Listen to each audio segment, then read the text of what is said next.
Hello ladies and gents, welcome back to the channel and Tin Alley.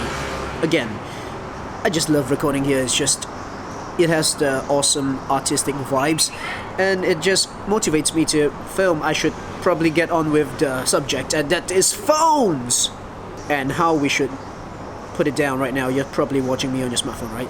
Yeah, you can tell me. You can tell me.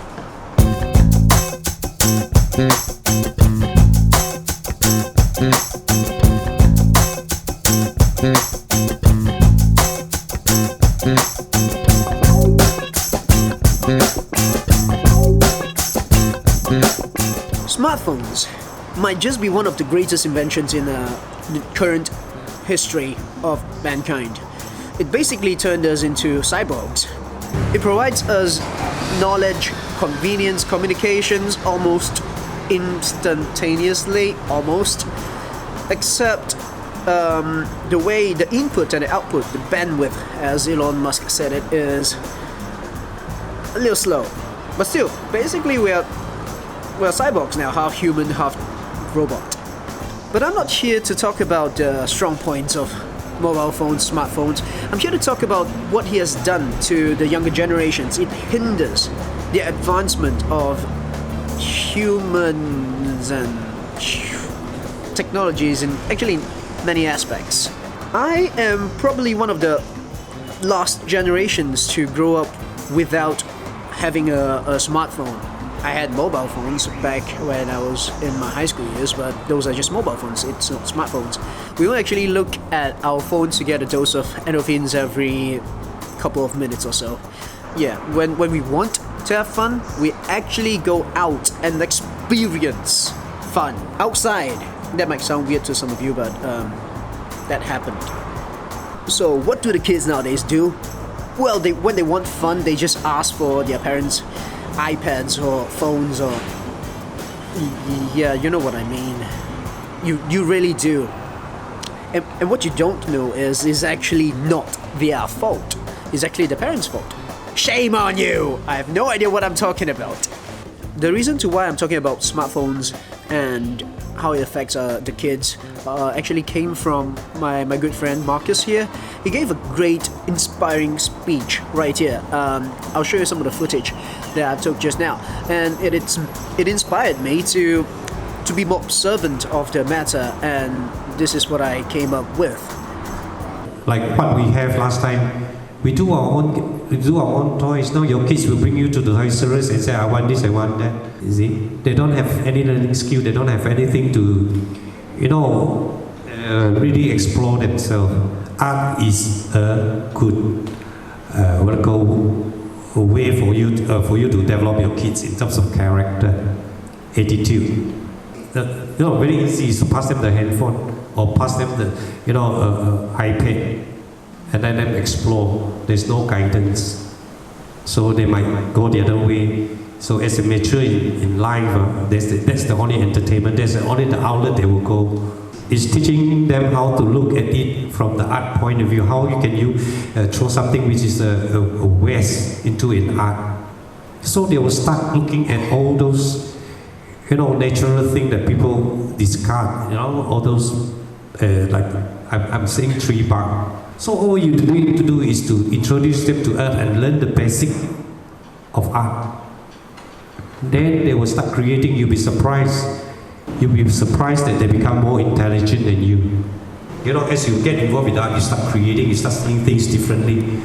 So what are some of the effects of letting your kids and the younger generations just play with their cell phones when you want them to be quiet? That's like the easiest way to ask them to shh, hush, stay put, be quiet, so that we can have some quality time with ourselves, not you.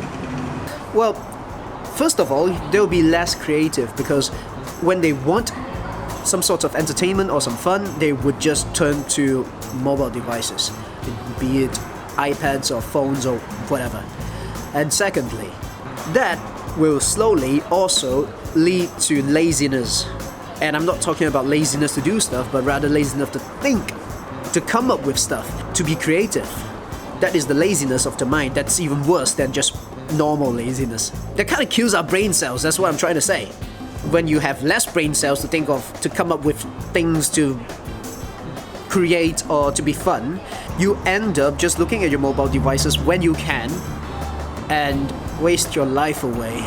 I think I just said something no one wants to hear, including myself. Ouch. Less phone time, less phone time, less phone time, less phone time. And finally, when you do that a lot, then it will lead to people being socially awkward or just antisocial in the worst case scenario, and actually that happens a lot. People don't actually speak to each other, they just look at their phones when they come out, and it's part of it came from all of this, and it's not cool. If you want a sense of severity of all this, just think about it. In this world currently, there are social media cleanses and courses about it that teach you how to turn off and just leave your phone at home while you go out and, have fun with your friends. Who would have think that you would need these ever? Actually, I would prefer to go at social media rehab, because social medias are designed to be an addictive drug. It's designed to keep us there for a long time, for good. And they succeeded. So all in all, I guess what I'm trying to say is we should all put down our phone, pick up some art, or just start talking to the person beside you. That's what I did just now, right after I heard the speech. Maybe you should have a social media cleanse for maybe half an hour, right before sleep or something, to help us cope with all this so that we can lead a better, healthier lifestyle. I know one thing. I stand here with you. We are all in the same boat, and we should all try to think of a way to lead a better life. Yeah, besides that, something very interesting happened today. I met a few Americans, and they actually came to Malaysia, to travel to Malaysia, just because they read a book that's written by my friend Zuo Yanhao. The world is such a small place. They came all the way from America. They were staying at Happy 8, which is Mr. Tan's homestay. Do you call it a homestay hotel? I don't even know how to classify that. Anyway, we kind of ran into her and we told her that the author is right here. But right now they are downstairs and they are talking to each other, doing further research on where to go and what to do. So my friend here, he does off the beaten track stuff. He have written quite a few books, and they're amazing reads. If you're ever interested in coming to Malaysia to do some special traveling, unique traveling stuff, not the usual, tourist spots and all that, those are some books that you can have a read, have a go or two before you come to Malaysia. I'll try to link something down there. I'm not sure what I can link, but yeah, it's such a magical feeling. I hope one day the contents I make would give people this same feeling. I would love to feel that one day, but till then, I would try to create as much quality content like this as possible. Alright, I guess that's all for today. I hope you guys have a lovely day, and if you guys enjoyed this video, please like, share and subscribe. You know the drills. I trust in you guys, and I'll see you guys next time. Bye bye. Ciao.